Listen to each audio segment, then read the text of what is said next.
If you're looking for a one-to-one correspondence to modern examples of prisons in the Western world, you've come to the wrong lecture. You're not going to find that. Prisons are defined and conditioned by the historical context, the cultural, political context in which they exist. And yet there is significant overlap, and so that's part of what I want to be looking at in this lecture this evening. So we're going to be looking at prisons in early Mesopotamia. And early Mesopotamia, we could think of this as the southern bit of Mesopotamia between the Tigris and the Euphrates. It's not to say that there's no information about this topic from Ashur or Assyria. There's also information from Mari about this topic, but I want to focus on southern Mesopotamia, and particularly up to about 1595, or the end of the first dynasty of Babylon. You would know it best from Hammurabi. And I did say Hammurabi, the Amorite pronunciation, so don't worry. So what's the structure of the lecture? Well, I'm going to use an ancient hymn written to the prison goddess, Nungal, as the structure of the lecture. But literary text and literary imagination does not necessarily tell us about historical practice. It can inform, it's important to look at all the evidence that we have, but it doesn't necessarily tell us about historical practice. So I'm going to use the imagery of the literary text, a hymn to Nungal, and then I'm going to ask questions related to that from administrative and primarily administrative and epistolary evidence. And so that's going to be the basic structure. Well, what is the hymn to Nungal? The hymn to Nungal is known to us through about 60 extant actual artifacts. And if you would look it up on the internet, Nungal A is probably what it would be called. But the hymn to Nungal, it belonged to a series of texts. The Decad is what we call it in the field of Syriology. Tenney was the first to call it that, I think. And it was 10 texts that were copied by advanced scribes during the Old Babylonian period, roughly 1900 to 1595 BC. You could date it 2000 to 1595. We do have one Middle Babylonian example from around 1400 to 1100. So the text is well documented because it was copied in scribal schools. And that's why we know the information about it.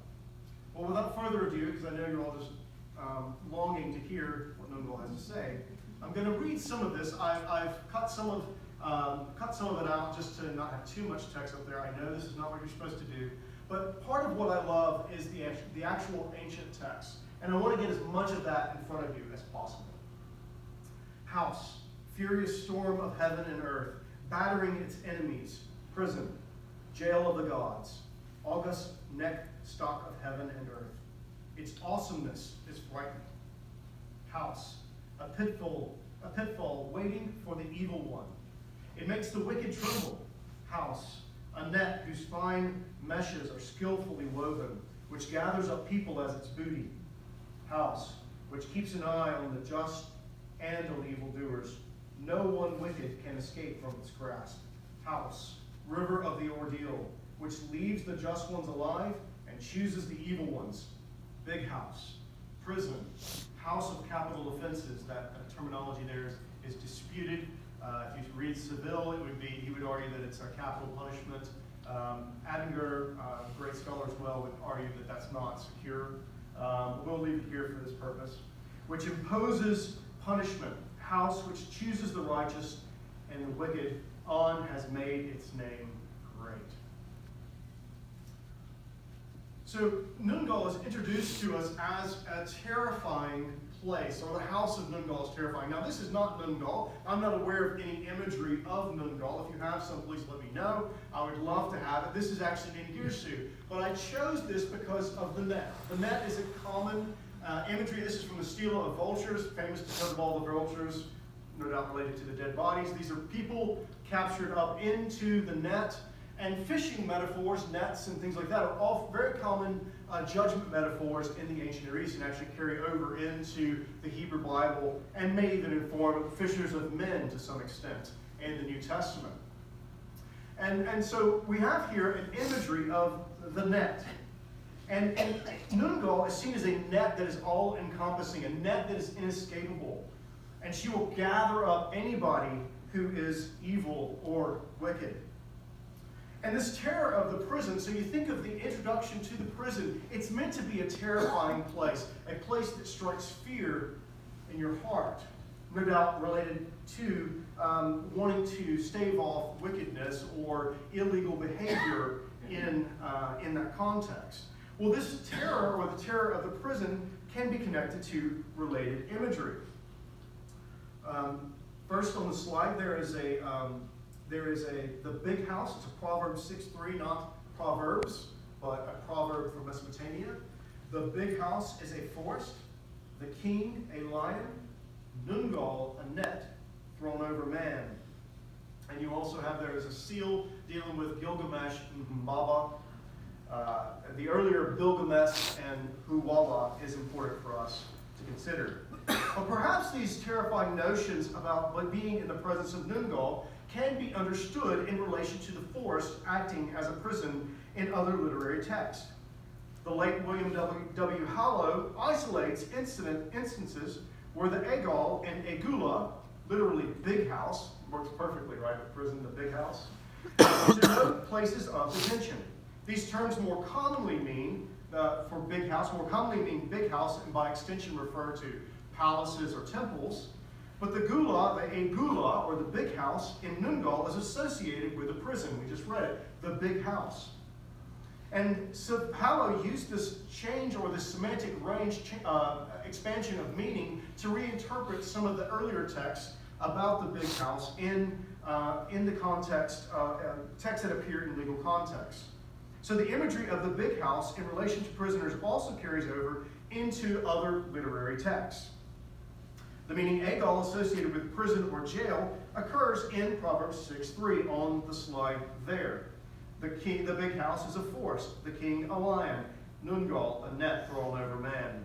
Hallow and Seville connect this terminology to Gilgamesh and Huwawa, which also mentions Nungal. Now, when I'm talking about Gilgamesh and Huwawa, I'm doing that for ease of talking about it. This is actually dealing with the earlier Sumerian recension of the text of Gilgamesh, going back arguably to around 2100 to 2000. And it's called Bilgamesh and Huwawa. So if I go back and forth, I hope you'll forgive me. But in the text, Bilgamesh and Huwawa, the heroes slay Huwawa and present his head before Enlil. Enlil is one of the chief gods. But it was wrong for the heroes to slay Huwawa. And Nungal will be used by Enlil to lock up one of the magical auras in the story which belonged to Huwawa. Seville writes of the story this: "It appears Enlil wants to neutralize, as it were, the troublesome rays, so that no further mischief can be committed with them.